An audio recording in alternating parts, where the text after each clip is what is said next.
Hi there, this is Eshu. I'm the abbot here at Zenwest Buddhist Society. This Living Zen-podcast is just one of the many resources we've created at Zenwest to make Zen practice and training more available and accessible to people all over the world. Instructional videos, printable resources, and much, much more are also available on our website at www.zenwest.ca. If you're a regular listener, I'd love to hear from you. So please drop me an email at office@zenwest.ca and let me know who you are, how you got started, and what brought you to Zen. Everything we make available in person and online at Zenwest is only possible because of the support of our members and associates, people like you.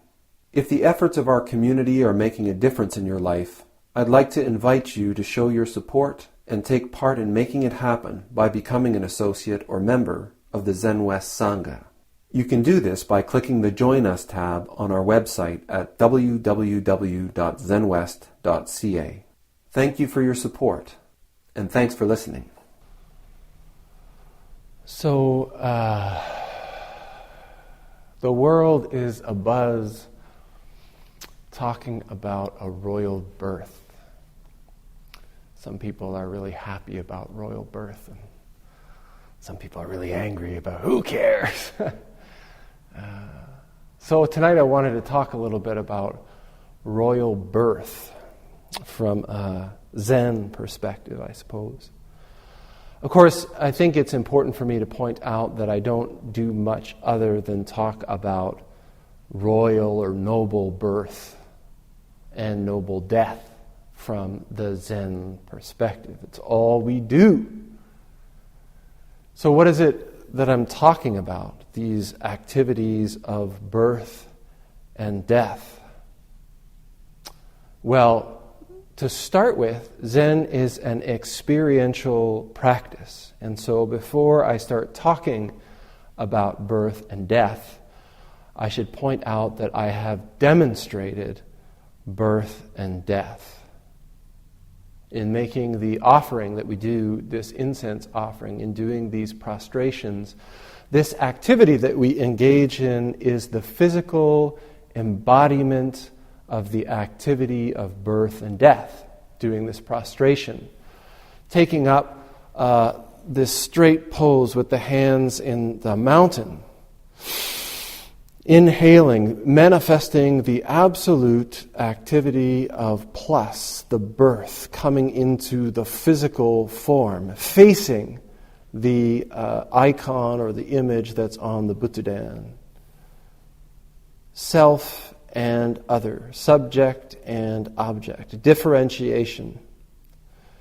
And going from there, embracing everything in this vast cosmos, and as we exhale, melting down, completely dissolving, exhaling out completely, disappearing, dying, unifying, emptying out. The experience of complete unification that we engage in through the activity of this prostration. But this activity of birth and death isn't something that just happens once. The noble birth that happened yesterday happened today, and also happened just a moment ago, and is happening in this very moment. Each of us likes to look around at things and other people and objects. We like to consider ourselves as a thing, as an object, as a fixed item. We talk about ourselves and our personalities as if they're things. But Zen asks us to investigate this. Is it so? What is it about yourself that is the same? Is the same as 2 hours ago, or 2 years ago, 2 decades ago? Do you look the same? Do you believe the same things? Do you have the same aspirations as goals? Do you find the same things funny?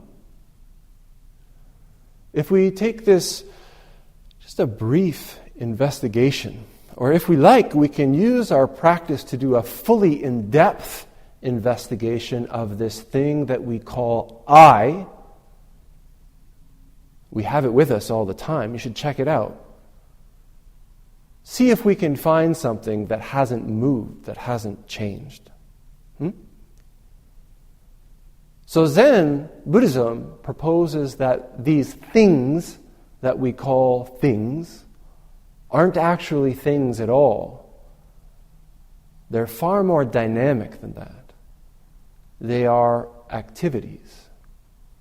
Everything that we come into contact with, every circumstance, every object, every person, every relationship, not things, but objects.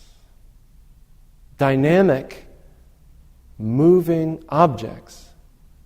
And in each and every one of them, in each and every moment, there is simultaneously this activity of birth and the activity of death. In each and every thing that we call a moment, which is not a thing, simultaneously there are appearances which are arising and appearances which are dissolving, disappearing. Somebody who catches this, somebody who realizes this or awakens to this in classical Buddhism is called a stream entrant.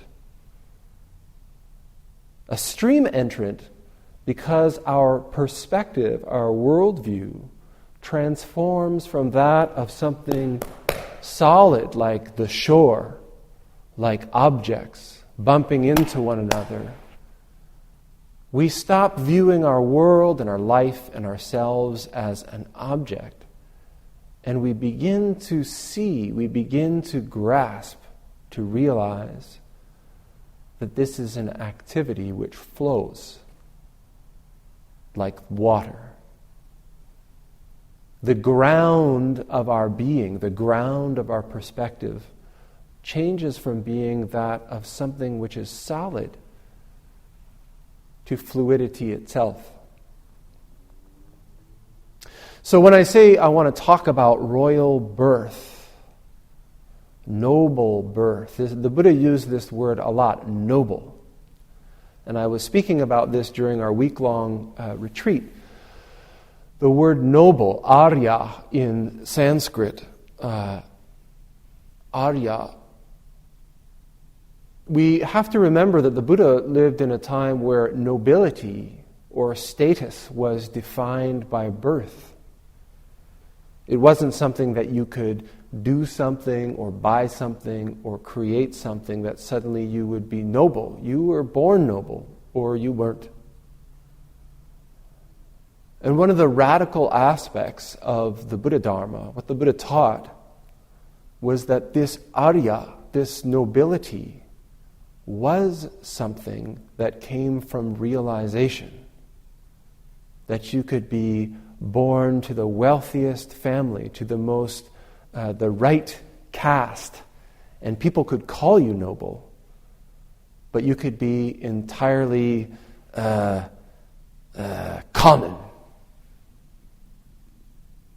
And according to the Buddhist teaching, it is the realization of this fundamental ground of being, which isn't ground at all, but activity. This realization, this fundamental perspective, which is also called right view in Buddhism, this is the basis of nobility. Right view, the first of the steps in the Noble Eightfold Path.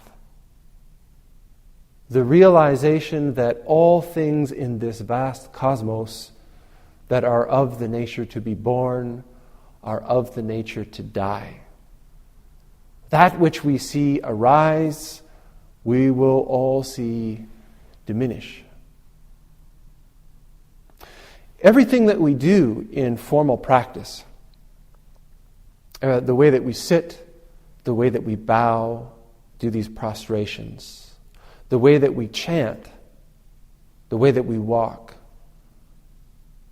the way that we ring bells and sound clappers and different instruments of all kinds, they all point to this single realization. And we can experience it. We can experience the birth of the self, the birth of the independent nature where we look at other things and we reflect and we see and we discriminate and we judge. And we also have that experience where we disappear, where the thing that stands outside disappears. Cuts! In the sound of the shout, you can't help but be absorbed into it.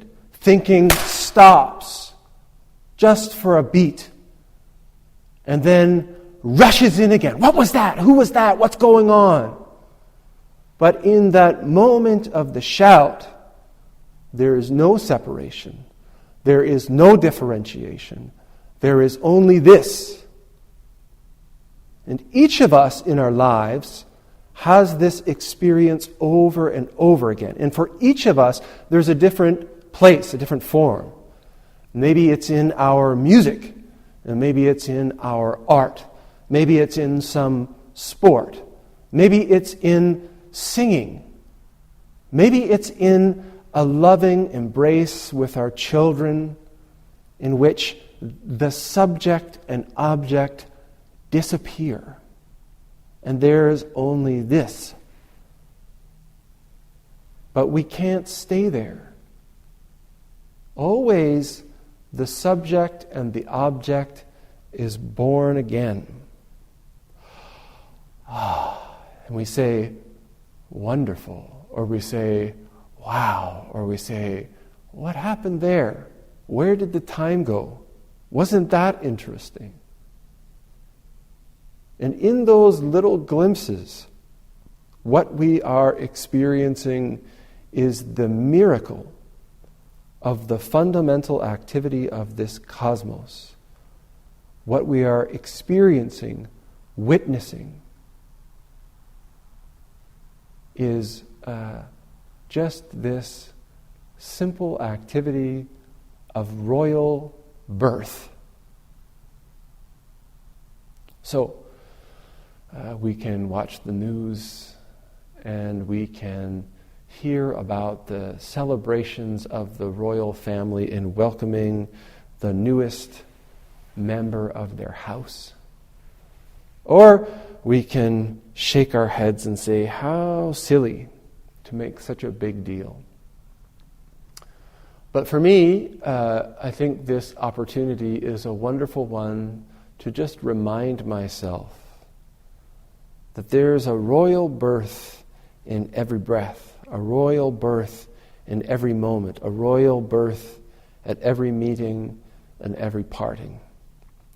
So, happy royal birthday. Thanks for listening to the Living Zen podcast. If you follow Living Zen through iTunes, I would very much appreciate it if you would take a moment to let me know what you think about it by rating or reviewing the podcast, so that new listeners can also hear what you have to say. Thank you for your time and for your support.